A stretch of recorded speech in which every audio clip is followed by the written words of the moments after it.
and welcome to Ollie Conversations, an online Ollie event. Your host, the remarkable Marilyn Solomon, Emmy Award-winning moderator and producer at KCOP Television in Los Angeles.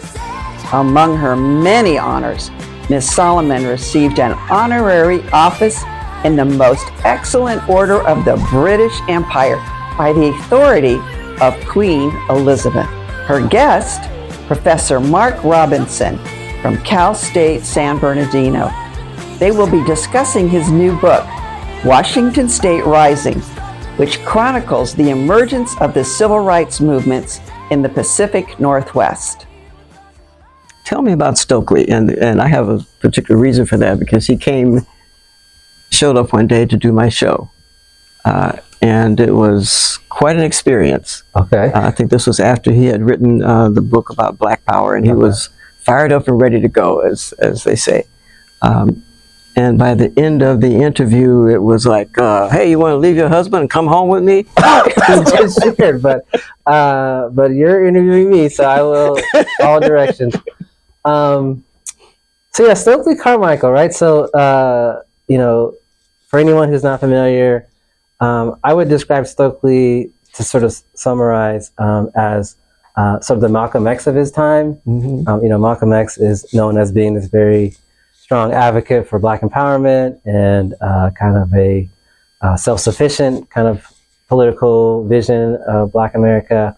Malcolm is assassinated in 1965, but kind of continues to have influence with his book and with his kind of recording speeches. And so in his absence, Stokely Carmichael really emerges as the voice that carries on many of that sentiment and that passion and vision. Some of the people who I interviewed were involved in bringing him to Seattle. So as part of his work, he's traveling around the country, giving speeches and interviews and media appearances. And he comes to Seattle in 1967 as a part of one of his kind of media tours. One of my interviewers reminds me of what you shared. He was known for being something of a ladies' man. Yes. He was both. He was described to me that he was popular with the ladies. Well, he was kind of cute. Okay. Yeah, big smile, right? Yeah, great smile. And I've also heard that he was well liked by elders. Older Black folks had a certain appreciation for him, which is somewhat in contrast to his image, where he was sort of seen as this like. But what was his message to your students on campus? Yeah. So he comes to Seattle in 1967, and his message, he has two messages.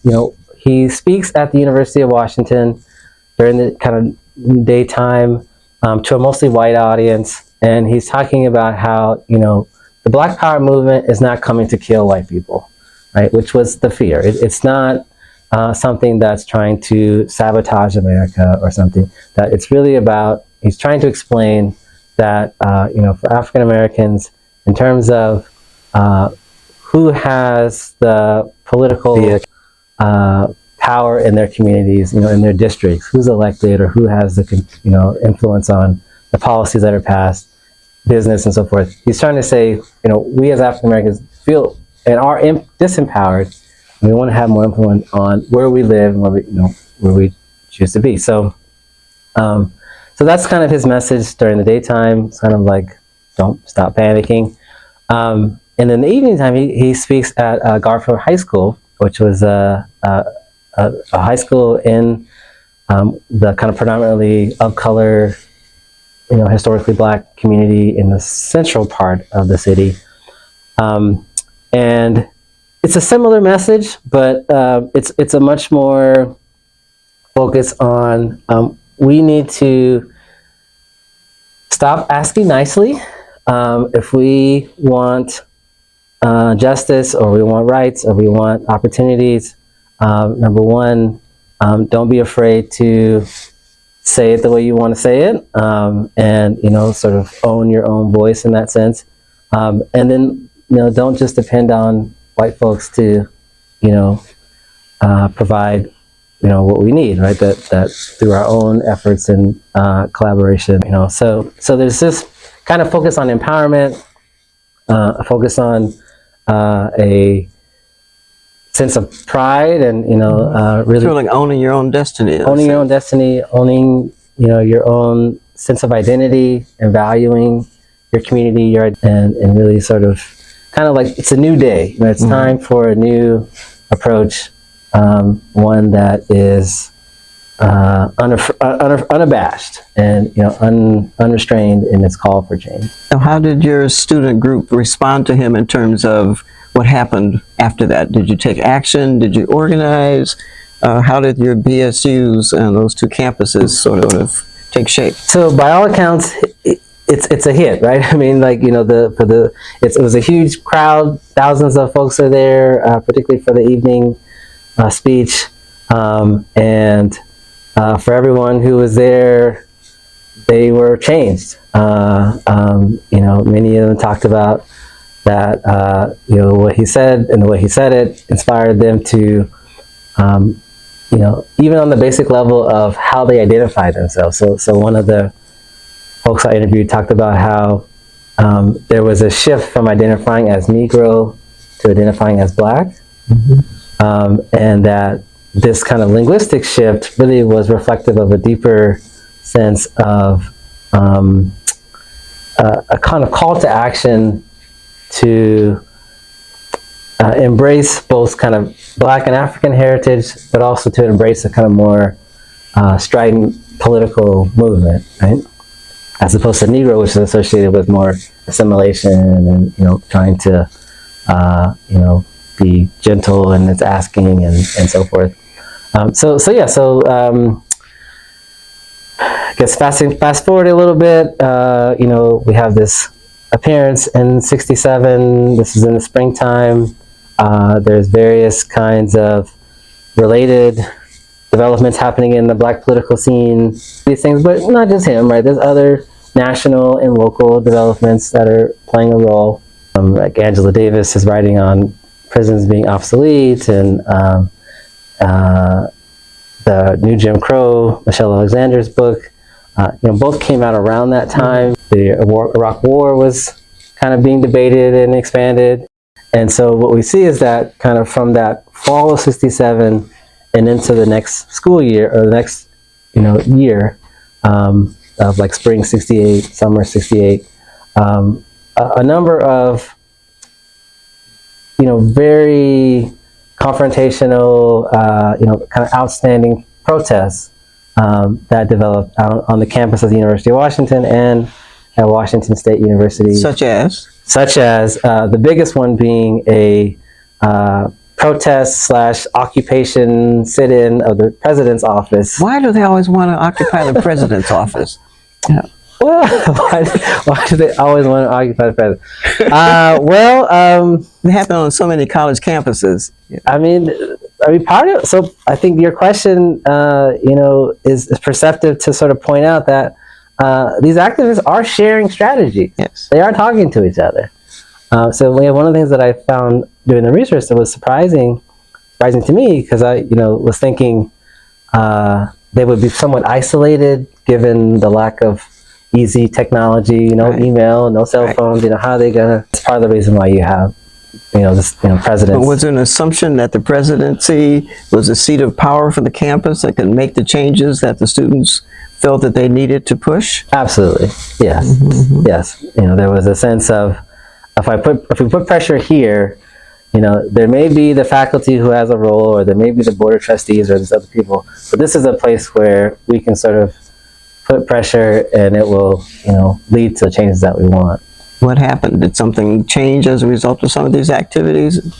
They did, yeah. It's a remarkable story where, at the University of Washington, in the aftermath of this kind of sit-in occupation protest, there's a number of reforms that emerge, starting in that summer and going into the fall and so forth. So in the immediate aftermath, you have what emerges as this really productive partnership between the Black Students Union and the university officials.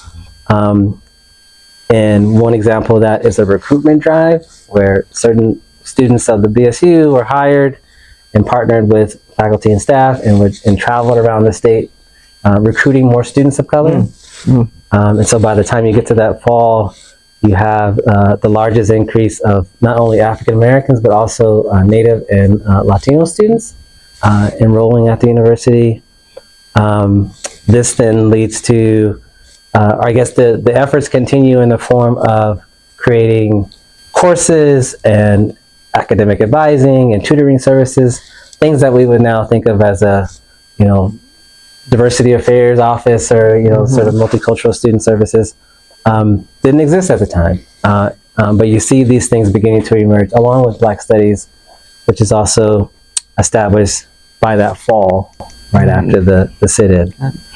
You talk about the sharing of strategies and tactics and information that took place. Again, my kids at UCLA, out of the Black Studies grew Mecha. The Latino, in those days it was called the Chicano movement. The Asian Studies was less visible, but definitely there. But along with that outreach came tension between the groups, because it seems like there was a concern that, well, we're just as important as the Black students. What about us? Did you see any of that kind of development as you were going through the experience, or did your research reflect that some of that tension was happening between the various student groups that emerged all at the same time with similar needs? Yeah. Just to step back for a minute, part of what's happening is it's a moment where you have historically marginalized groups trying to push for recognition and respect that they had previously been denied, right? And so in that effort for recognition and have grievances being addressed, there's a tendency to say, well, what about me? Or, I want to make sure that the interests that I bring to the table are addressed, first and foremost. And so that can, create certain tensions, just kind of as on the level of strategies and methods.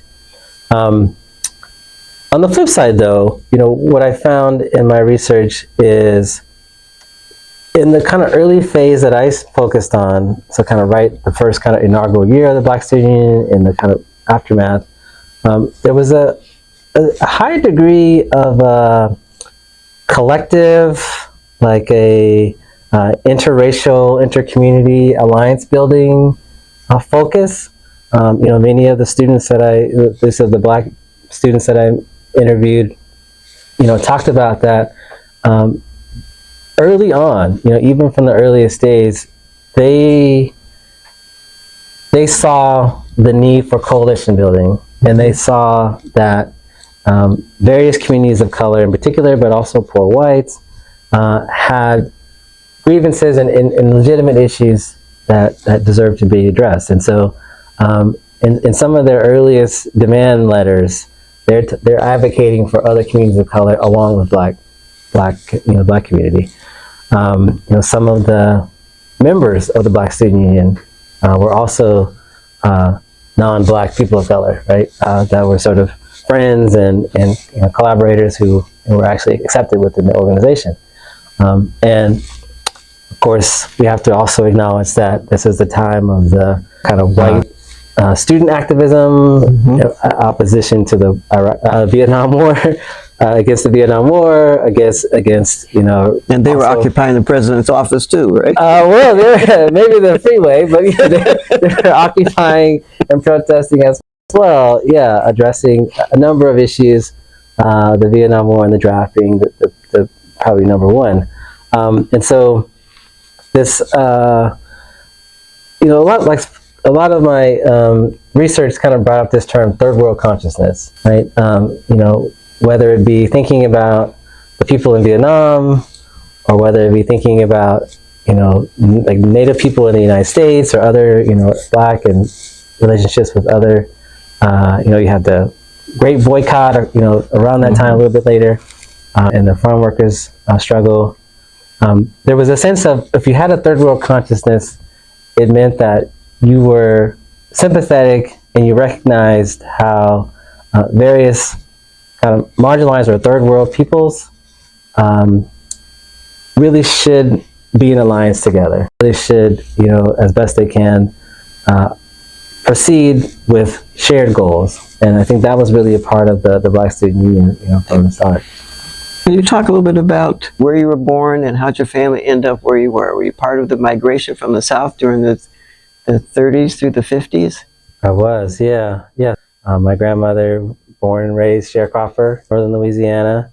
When she was a teenager, she got out of the cotton fields as quick as she could and made it up to Seattle via California and various stops along the way. Most of us, our families ended up in Chicago, Detroit, Cleveland, what President Roosevelt called the arsenal of democracy, right. New York. How did your people manage to get all the way across? There were no wagon trains when they came across. So how did you folks get there, and why did they end up in Seattle and the Washington area?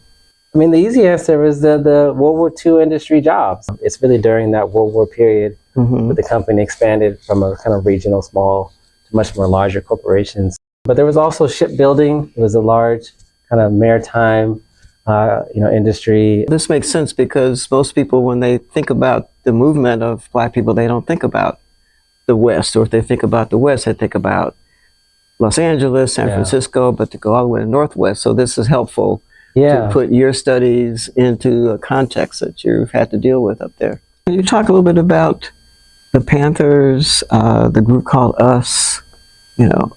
How did they fit into this Black Student Union growth, both in Washington and particularly on the West Coast, where we saw a lot of that happening, like at UCLA and Berkeley and Oakland? Yeah, this is probably one point that's different for Seattle than it was in UCLA or other places. In Seattle, what we have is the Black Student Union is established first, and then out of which comes the Seattle chapter of the Black Panther Party.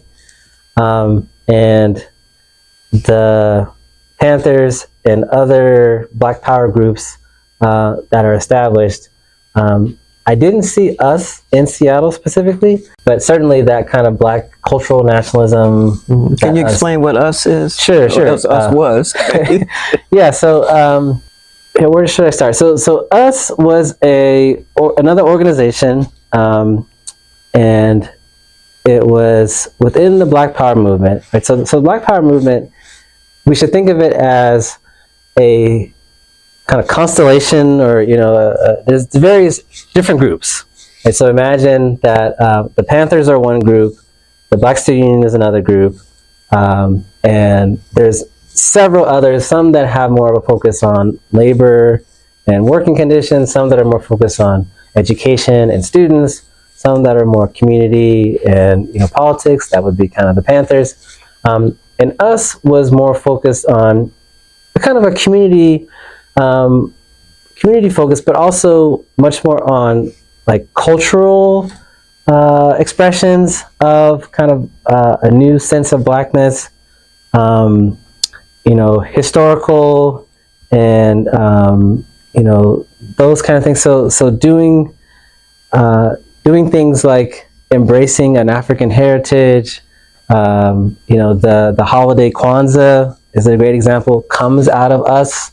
That organization, Malana Karenga, who is the leader, was a major proponent of those kind of things, holidays, styles of dress, changing one's name, those kind of things as ways to embrace a new identity, ways to embrace the need for change, but to do so through a cultural kind of lens, if that makes sense.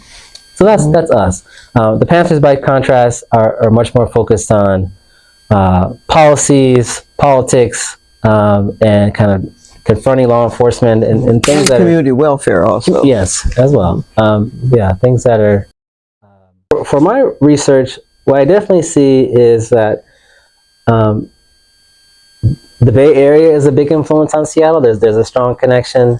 There's also this kind of national Black Power movement, which all these different groups are involved. Seattle activists are in touch with this broader conversation. So for example, there were some conferences that they would attend, either in Los Angeles or in the Bay Area, right around the same time, where they're able to meet, interact with different organizations. And so, I remember, interviewing people who talked about, we met people from us, and we met people from the Panthers, and so forth. So there's definitely a connection. But in terms of what's happening on the ground, the Black Student Union is established and kind of carries forward this really sort of student curriculum, college focused project, which I think is a little bit different than in Los Angeles, where the Black Student Union and us and the Panthers really sort of are kind of emerging at the same time and somewhat much more overlapping. So that's where some of the tension probably came from. Yeah, I think so. So, and all of that is in this book. Yeah. Now, what did you plan to do after you finish this book? What was the purpose of writing it? You just didn't sit down and say, I'll just write a book. You had something in mind. Yes. Several things. I mean, I think that, part of it, I was writing it for the young person that I once was, right? In the broader national consciousness, Seattle is not recognized as part of this history. It's part of the civil rights movement, Black Power movement. The Pacific Northwest as a region is really left out, and so I want to try to kind of intervene in that conversation and say, hey, actually, there was stuff going on, and it's worth our attention. Yeah. Well, adding to that story, what happened to some of the people that you interviewed? We know what happened to you. You became this learned scholar who's published. And what happened to some of the people that you were writing about? Did they stay in the movement? Did they grow up like Maulana Karenga and now has become this wonderful college professor who invented Kwanzaa? Many of them went on to distinguished careers in a number of fields, right? So some went into law and, were able to work in labor unions or work in kind of public policy area and kind of as judges and lawyers and so forth. Some went into elected office and were elected and went on to careers working in local politics in the Seattle area. Others stayed in education, and were educators and so forth. So they, talking to them, they all, said in various degrees that they feel like they remained activists throughout their lives. Many of the passions and the insights that they developed as students really sort of carried forward throughout their lives. So they all were still striving to make a difference and make change for the better. Absolutely. I've enjoyed this. This has been a good conversation for me. Thank you very much. And again, the book is Washington State Rising: Black Power on Campus in the Pacific Northwest. Mark Robinson.